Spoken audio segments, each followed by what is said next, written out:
Welcome to HYBIZ News. My name is Suresh Kochatil. One of the things that is having the latest fad around the town is sanitizer. Ever since the COVID-19 pandemic broke out, we're seeing people buying sanitizers like crazy. So much so that many stores have run out of sanitizers. But suddenly, all stores seem to have lots of the sanitizers. But all are same or all are different? We don't know. We don't even know whether the quality is good, whether the quality is bad, and what does it all contain. But we have tried at HYBIZ News to go around the town and discover various units making sanitizers and understand the process that goes into making sanitizers. And these are reputed firms which make quality products, not small shops by the roadside who have today become sanitizer manufacturer. Today we are at Herbochem in the Balnagar Industrial Estate. And we have with us Karthik Kondepudi to speak to us about his firm and let us know how he makes sanitizers like this to be used in our daily lives. The first question, Karthik, obviously to you would be, when did you start this company or who started this company? Can you just give us a brief background about it? So the company's name is Herbochem. It's about 45 years old, started by my grandfather.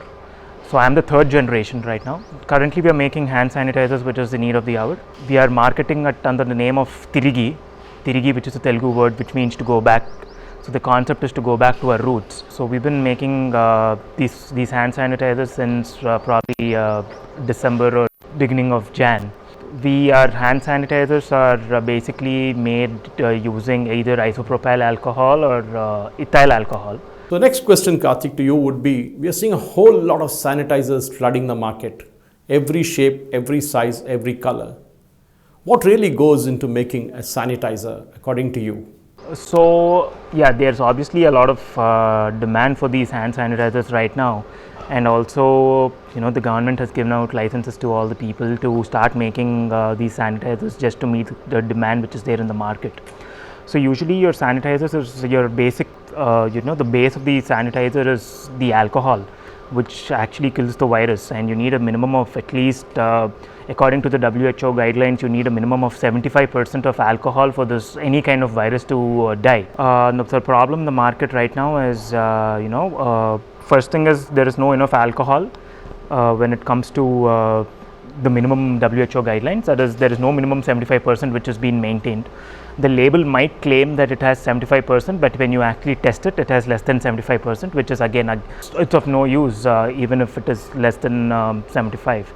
The second problem right now is, people started using recovered alcohol from the chemical industry. So they redistill this alcohol and start using this alcohol, which is way cheaper, just so that they have enough margins to just a way to make quick money. The problem with recovered alcohol is it has a lot of chemical traces in it, which again, if you start using it, you might have skin allergies, rashes or whatever. So that is the current problem in the market, and I wish people understand the problem. And also I would also request the retailers as well as distributors out there who are buying these products to please understand the problem. I mean, just not to look into the margins which you get at this point, but also look into the chemical, I would say adverse effects which would affect the people later on, because as an end user, people wouldn't know what it is, because they would just believe in the brand or trust the brand and buy it, but they wouldn't understand that these kind of products would actually give them a lot of skin reactions or allergies later on. Now that Karthik, there's suddenly huge demand for this product, sanitizers, we also must be seeing a huge rush for the raw material. I guess before you would have got this raw material at a reasonable price, but I'm given to understand that the prices of the raw materials also has shot up, and that indirectly would reflect in the final retail price in the market. What do you say?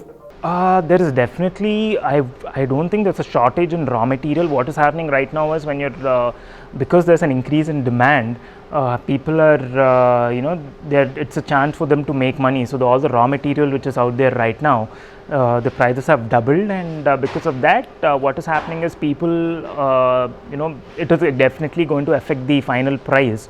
So people want to look into other means which would probably reduce the price of the end product, so which is forcing them to maybe use these kind of recovered alcohol or the other adulterated raw materials which are going into sanitizers today. Now that we looked at the raw material, we looked at the product, everything. Now, next question, obviously, Karthik, would be what are the standards that are followed in manufacture of sanitizers? Can you just educate us on that? See, I'm sure government is looking into all this before giving them out licenses. But what mostly is concerning is people who do not have licenses are also starting to manufacture these, and they are trying to sell this, and they're actually probably giving it out at very throwaway prices like 100 rupees a liter or 150 rupees a liter, and which is because of this, people like us who've been around in the industry for a longer time, we are taking the biggest hit in this whole game. So the question that would come is, anything in excess is bad. What is your advice on the use of sanitizers? Because I have heard different versions of it. People saying that you should use it kind of sparingly, some other people saying you should use it regularly. What's your take, being a manufacturer of sanitizers? How do you look at it? See, when it comes to using the sanitizer, probably use it whenever you think that your hands are getting closer to your face. But when you're buying it, I have make sure that the label claim is at least 75 to 80%, because that only those are going to be effective. Having said that, I cannot give you a guarantee that every label which claims to have 75% or 80% has that kind of alcohol in it, because everybody is just putting labels just for the namesake stuff. Probably it has just 20% or 30%.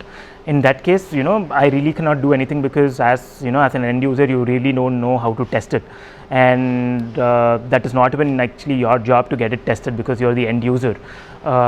I would just say, if you're lucky enough, you have a good product in hand. If not, then I don't know. I really don't know what can be done in this case. Thank you, Karthik, for speaking to us at HYBIZ News. Thank you so much. And letting us know a lot about what goes into the manufacture of a sanitizer. Definitely, we should look at the way people use it regularly or kind of on a move. Wherever you are, make sure that you use your sanitizers properly. Thank you for watching.